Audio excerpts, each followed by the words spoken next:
Okay, good evening, everyone. Today is December 13th, and we are here at the Stewart Learning Center for bargaining session number 11. We will start with introductions. My name is Christine Schroed. I am the chief negotiator for the school district, and I apologize in advance. My voice is a little off, but I'll do my best to speak up. Tyson Villock, Director of Professional Standards for the district. Carter Morrison, Assistant Superintendent of Finance for the district. Jeff Freeman, Principal at Indian Town Middle School. Pat Holtz, MCEA. Susan Rayo, MCEA. Lonnie Barch, MCEA. Karen Resniti, President, Martin County Education Association. Gary Simmons, Chief Negotiator for MCEA from FEA. Matt Theobald, Martin County High School, MCEA. Maurice Bonner, Director of Human Resources for the district. Okay, and I will give a brief summary of bargaining session number 10 that occurred on December 8th, 2022. During bargaining session number 10, the district responded to MCEA's counteroffer that they provided in the previous session by presenting a slideshow that encompassed the entire school district compensation package. The district did present its final offer, and that offer is as follows. For the TSIA funds, the first 50% would be used to increase the base minimum to $48,700, and the second 50% of the TSIA funds would provide that $700 raise from 6A on the salary schedule up. Performance pay, annual contracts would receive $1,200 for highly effective, $900 for effective. PSCs would receive $900 for highly effective, $700 for effective. The total amount that was calculated over the $1.3 million that was allocated by the board from the general fund would be approximately $22,669. We did present MCEA with a memorandum of agreement regarding the TSIA funds. And after caucusing, MCEA returned and signed that agreement. So the parties have tentatively agreed on how the TSIA funds will be spent. MCEA did indicate that they needed additional time to discuss the district's final proposal with the rest of their members and that they would respond at tonight's session. So I will, at this time, turn it over to MCEA. Okay, so if you're not aware, after every bargaining session, President Resniti sends a summary out to the rest of our membership almost immediately. I know that the evenings that we have bargaining, my night isn't complete until I do the final review of Karen's email to the rest of the membership. So at every juncture and stage of this process, our members are knowledgeable about the numbers that are on the table and where we're at as an organization. And they send in their questions and they send in their support and they voice their opinions on what's being communicated to them. So I can understand and appreciate some of what the district presented last week, but there's some things that the district would have to understand and appreciate from our side as well. Regardless of whether it's a $5 increase in each paycheck or a $100 increase in each paycheck, we as the voice of the employees of the instructional bargaining unit of the school district have an obligation to continue bargaining, whether it's $100 or $1,000, until that best and final offer is placed on the table. And then at that point, we have a decision to make whether we want to go to impasse or we want to accept what the final offer is on the table. Up until last week, there wasn't a best and final offer on the table, thus our responsibility and obligation to continue bargaining until that best and final offer is placed on the table. The next point that I want to make is with respect to the proposal that the presentation that was created for last week's session. I thought long and hard about what was stated and what was communicated. And I want to briefly respond to some of the information that was presented prior to some of the questions that I have with respect to the numbers that were presented in this proposal, because our members have a tendency to come to us to try to explain what's in their paychecks and how to calculate their raises, et cetera, et cetera. And we need to have a clear understanding of the mathematics so that we can hold up our end of our responsibility in making those clarifications for our members. But in slide number 3, there's a quote from Christine that says, "Just keep in mind that I know there's a lot of districts that aren't contributing anything in excess of what the TSIA funds have." And that was at session number 9, and if I'm understanding this correctly, at the 21st minute and 12-second mark. And then 10 seconds later would be the response that's quoted from me saying, "Even the smallest and poorest of my locals in the Treasure Coast did more than Martin County School Board is doing. Okeechobee put $1.5 million on the table for their employees, and we've been dealing with the 1.3 in Martin." Every session that we have, sometimes we come out of these sessions and we agree. More times than not, we come out of these sessions where we agree to disagree. And I agree to disagree with respect to this. When we're bringing up Okeechobee,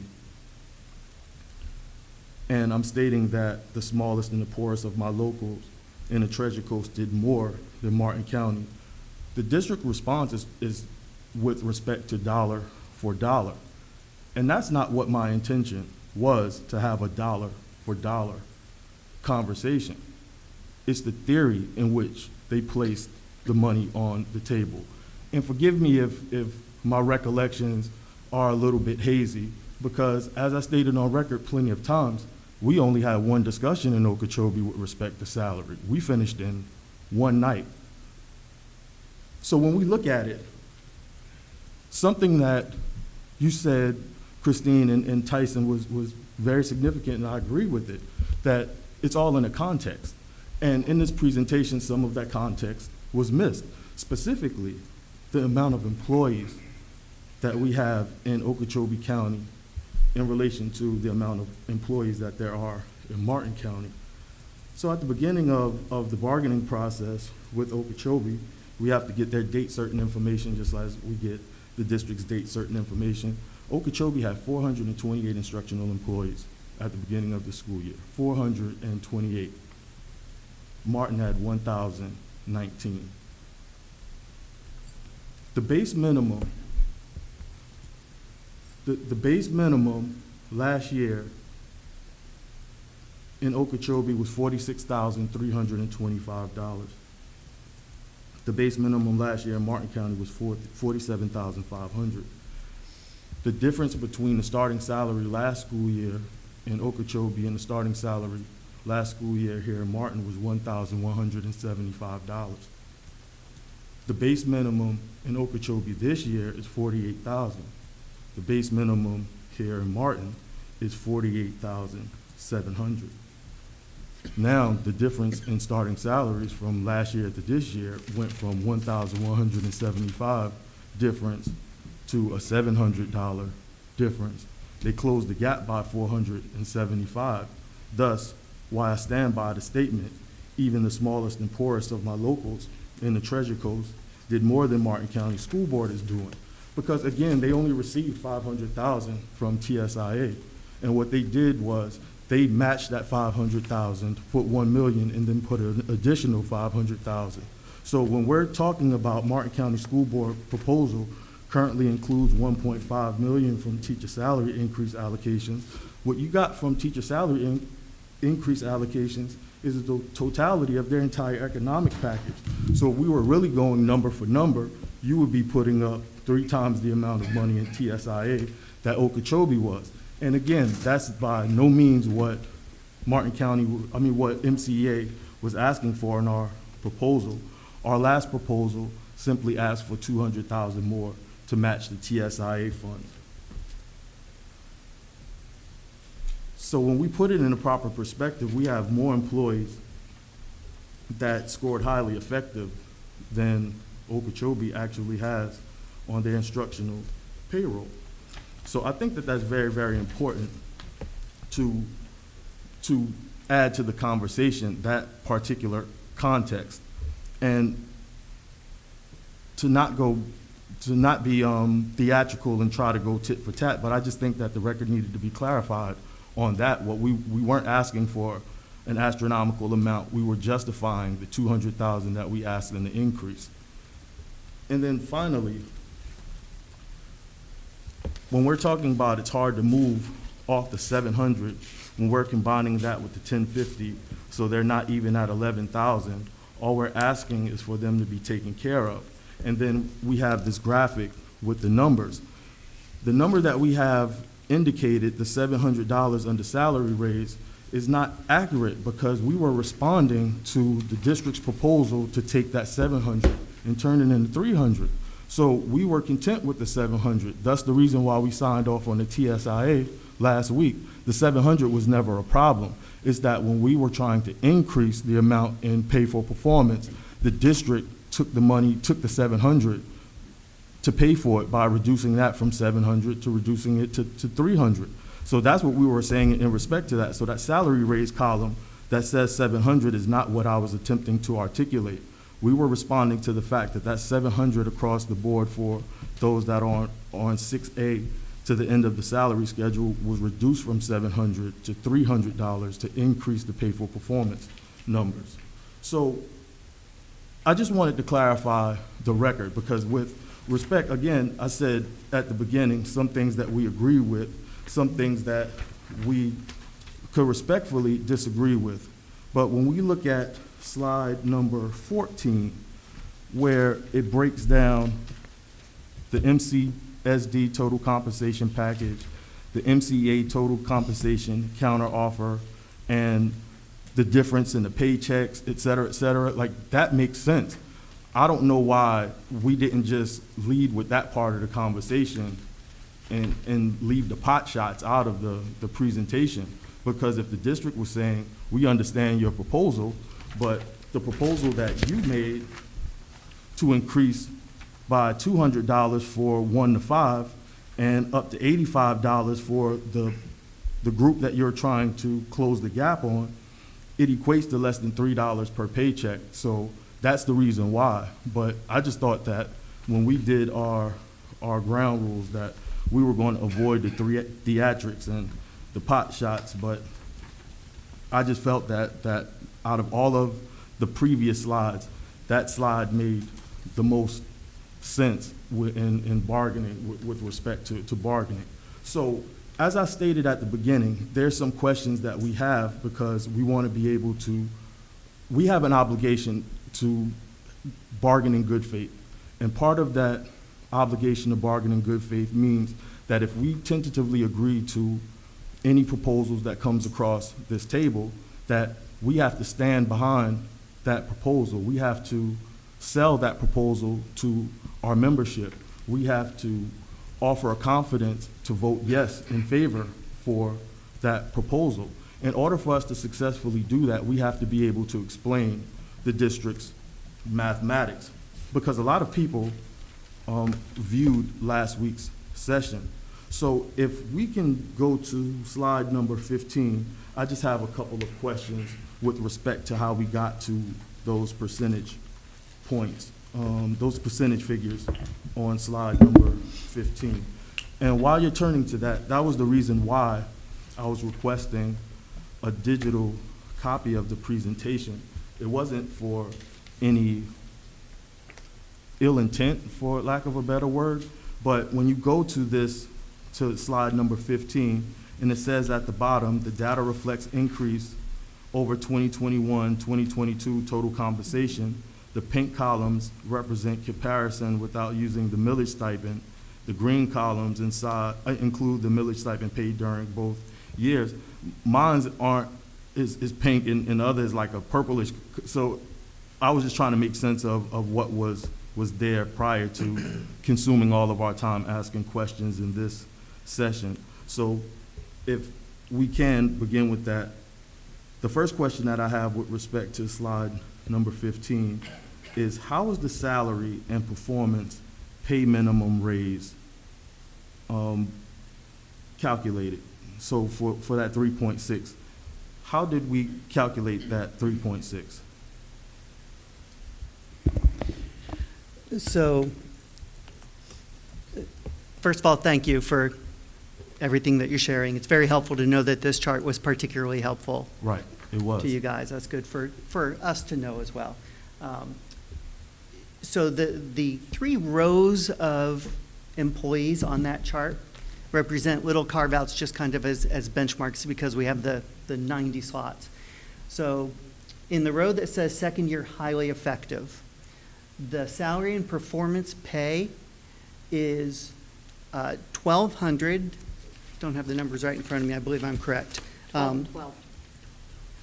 Yep, $1,200 for highly effective and $1,200 for the pay for those in those slots.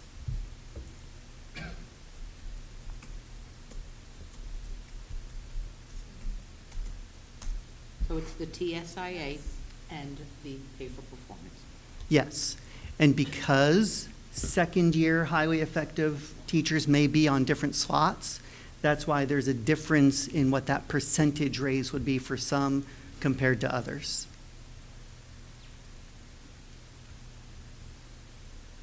And so when it goes upwards, you could have someone with 4+ years who's making, let's just say, $50,000. So $1,600 would be a lower percentage than someone who is at 47.5. That's where we're getting a range, correct? In concept, yes. Okay, that's because Mhm. $1,200 for one teacher is a different percentage based on how high their salary is. Exactly. Okay, so, did you want to go on to the green, or you want me to? No, I was just gonna say before that it's imperative in this process that Karen is crystal clear on the math as well. So it's gonna be times that she jumps in for clarification purposes.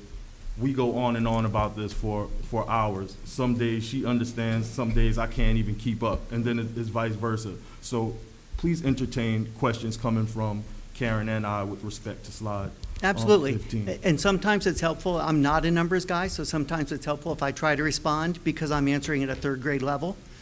And Carter will jump in to correct me as needed. Okay, and that's exactly why we wanted to wait for Carter to be here to start this, because I didn't want any of you to feel uncomfortable answering Okay. these questions. And I have two more questions. Please. So when you said in the last sentence, the current TA millage MOU for payout in 2023 will be higher, that's not calculated in these boxes, correct? Correct. Those, Because that's going to be paid out in the next fiscal year. correct. Okay, so here's my question. I'm PSC, highly effective. I'm at the bottom of the schedule, top of the schedule. I'm getting a 2.4% raise, right?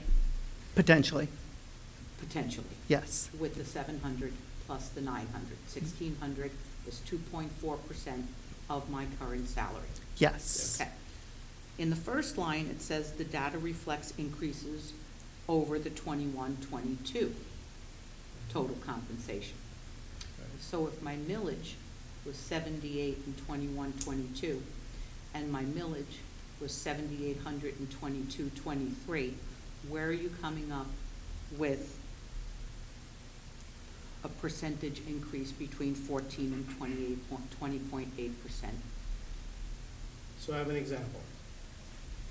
So I have someone here with a base salary of $66,900, again, highly effective PSC. And you're correct, the TSIA plus the performance pay, the TSIA of $700, performance pay of $900, you're correct on that, gives me a new potential salary, which is in your base salary of $68,500, which is the 2.4%. And what were they before? $66,900. Okay. On this, just pulling this example. Sure.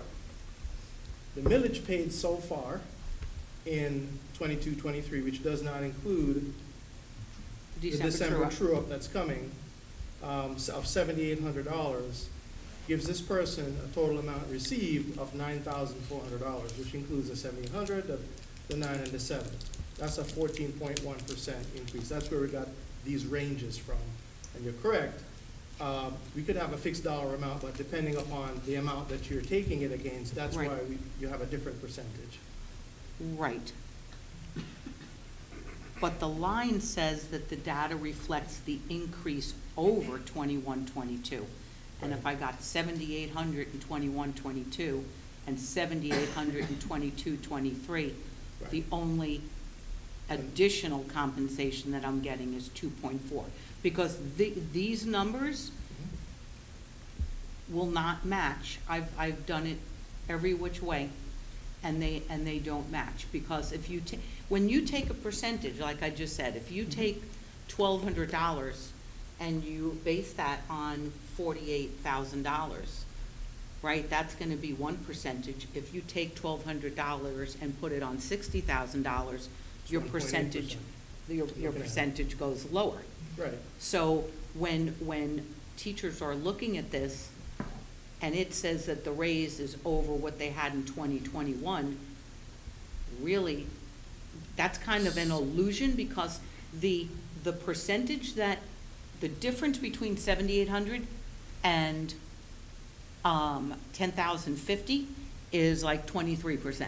Right. So it's a 23% increase in millage, but when you take that $10,800 and add it to $60,000, it's no longer Right. that percentage. And the 21, It's only why 7%, why it's saying 4.4. 21, 22 is because we haven't obviously settled on 22, 23 yet. So the salaries have been updated, we have all the updated salaries, and so theoretically, we're still at 21, 22. No, I get that. It's just, if I were to put these numbers out there, they're not gonna, I see exactly where you came up with the math, because I did the math for hours because I'm not good at it. But I went back and forth and figured it out, but it's not an increase over 21, 22, because it's exactly the same. My increase will be 2.4.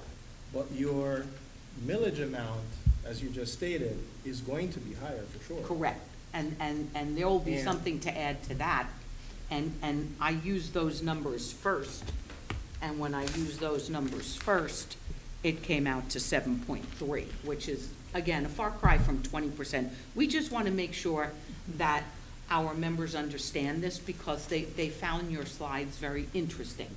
And when I do the math, I need to be able to explain Right. what the actual math is. Understood. Let me run this by Carter. So in 21, 22, those columns we're talking about, Karen, that include the millage, it still includes the performance pay and the whatever TSI Correct. bump there may have been. So if those numbers were lower in 21, 22 than in what we have on the table now, that would be part of what would produce a larger percentage increase. Sure, it would bring it up to 7.3%. Because we have included in that analysis the millage paid in 21, 22. We have that. Mhm. And comparing it to the millage that we're going to pay, and we didn't even include the December true-up in there. And we got those percentages. And I'm glad you left, you left those out, because the other numbers are flat amounts.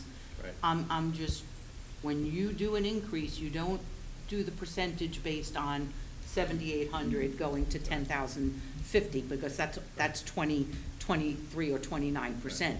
You take that difference and you take now your higher number, just like what I said, $1,200 is a higher percentage at $40,000 than it is at 60. So when you take the difference in the millage and put it to the entire salary, because that's what we're presenting it, additional compensation, the whole package, that's a little bit of an illusion for people, because it really, even with the 1050 for next year, it would be an increase of 7.3. So I just want to make sure I'm understanding it, so when I explain it to them, because they're looking at this and having no clue where they're coming up, or you're coming up with 20%.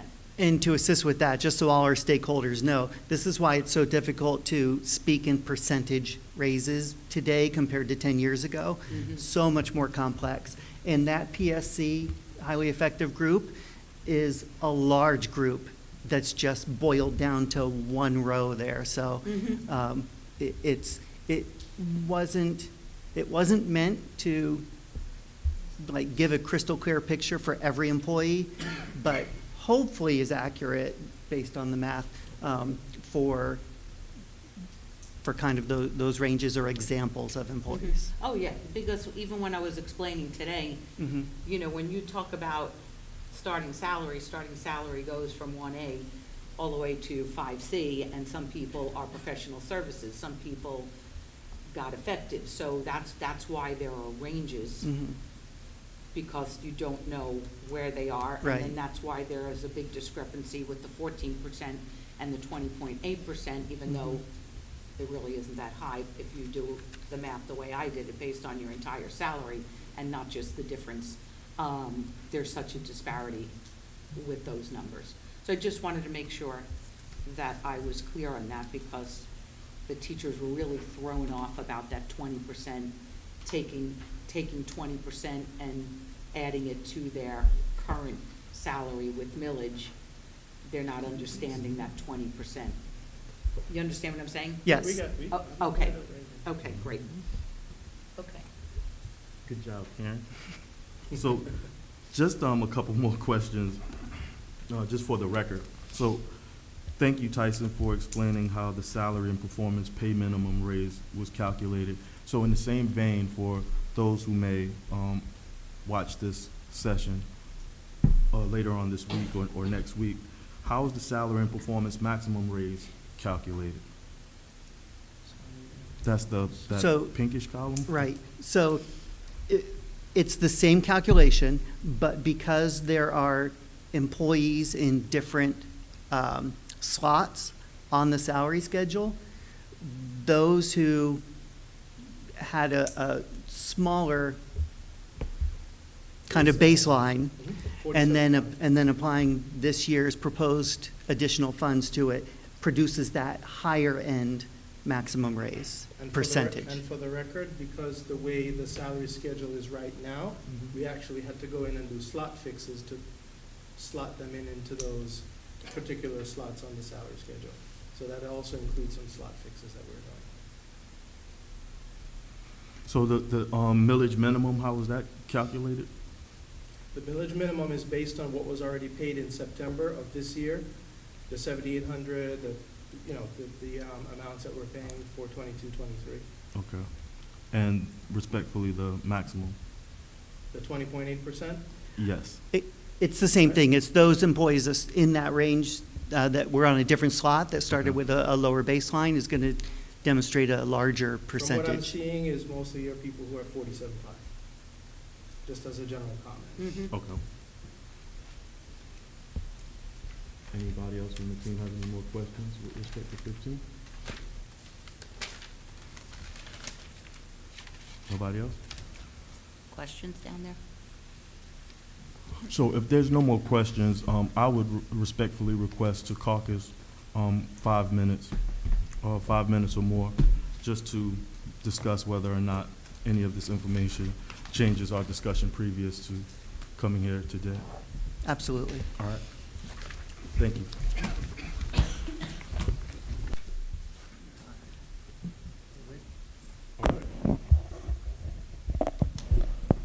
So we had an opportunity to discuss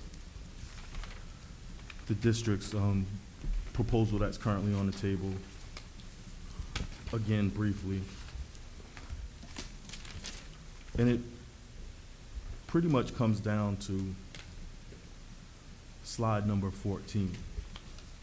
And that's why I mentioned slide number 14 in our previous session prior to the caucus. Out of the 15 slides, this is one that made more sense, because we would ask ourselves, would it be fiscally responsible for our organization and fiscally beneficial to the members in our bargaining unit to go over impasse for such a small increase in their paychecks. But on the other hand, prior to the district making it clear that it was their best and final offer, we still have had an obligation to bargain until that was made clear. So after discussion, we have decided as MCEA to accept the offer that's currently on the table, but there's a couple concerns that we have. The first is that on slide number 15, we don't feel comfortable communicating the last percentages to our members. As Karen stated before, that can be perceived as a bit of an illusion. The first two columns we're fine with, but based upon the way that we calculated the math, we can't clearly articulate to our members that some are receiving a 20.8% increase through millage. But when we look at your slide number 12 in this presentation, we believe is a more accurate reflection of what the proposal actually is. It's showing what the salary increase is through TSIA. Then the next slide shows what the highly effective pay for performance figure is, what effective pay for performance figure is. It includes the amount for the millage stipend and then the total compensation proposal. I think that that's a more accurate reflection. When we get to the percentages that's on slide 15, what our members have a tendency to do is to look at these percentages, and then the first thing that they're going to look at is the cost of living adjustment percentage for the area that they live in. They're going to look at what the inflation percentage is, and then they're going to make a comparison to the percentages on this document. And they're going to make a comparison of the inflation percentage and the cost of living adjustment percentage, and look at that 20.8 or that 21.5% and get the wrong idea of what that number is actually reflecting. So the other concern that we have is the salary, the new hire placement schedule. I think that these need to be, we can't present this to our members for ratification without the placement, the new hire placement schedule as well. If that requires us to have another session, then we're definitely in favor of that. But I just don't think that we can begin the ratification process until we've completed both of those documents, this salary proposal and the respective new hire placement schedule that's mentioned and referred to in our Article 2, right, Karen? Yeah, 2.4. Article 2.4, we're going to have to make F. sure that we have that as well to complete the salary, the economic package. And I understand that you couldn't even start working on a new hire placement schedule until we've come to a conclusion with the raises. You know, I preemptively came up with a schedule, and I used only TSIA money because that was a given, you know, when we had agreed to that. And I can share with you my numbers. And I mean, I'm literally doing it, looking people up individually, but maybe we can I have take, it here. we can take a look at that and come up with something. And I just think that might be the way to avoid leapfrog altogether, by doing the constant with TSIA and not including all of these ranges of pay for performance. And you know, I've looked at Palm Beach County, and it is what it is. It's going to be lower. The new hire is going to be lower than existing employees, and that's how it should be. It doesn't always have to be so close. It doesn't, you know what I'm saying? We don't always have to have it that someone with 16 years is only making $300 more. It's a new hire schedule. this is just how I was thinking to avoid all of those matrices when you had people who you had to pull out because they were I don't know, that was just my thought, but I don't have Okay. that device that you can manipulate this. But I can share just a Sure. preliminary that I came up with. Yeah. But we would like to base that off of what we are agreeing to with slide 14. Sure, So so. Slide 12. Go ahead. So if you don't mind, Gary, I understand, and Karen, what you were saying, that's why we weren't referencing the percentage raises, because they're so, like, not on target to individual teachers, their ranges, so that makes sense. I want to point out, because I know I did it when I was speaking at the last session, but that slide that you say you like, I can't remember what number it 12, is. number 12. Slide 12. Remember that there may be some teachers that because that's broken down by the millage Mhm. number of years, the teachers based on slots might be slightly different on there. So don't hold every single teacher based on years of experience to that row. Okay. Well, it's the rows that don't necessarily equate to the pay for performance, correct? Years are years. Or possibly that between fifth and sixth year, the 1,200, 700 salary increase. Right, It shouldn't be too many, but in general, it should be pretty accurate. And there was one outlier, Carter, I believe, which took that, whatever slide it is with the 4 columns, where it said professional services highly effective, 14% to 20.8. I think you said that there was one person that was an outlier, and I know exactly who you're speaking of there. Okay. And so I did some math on him as well. You pull it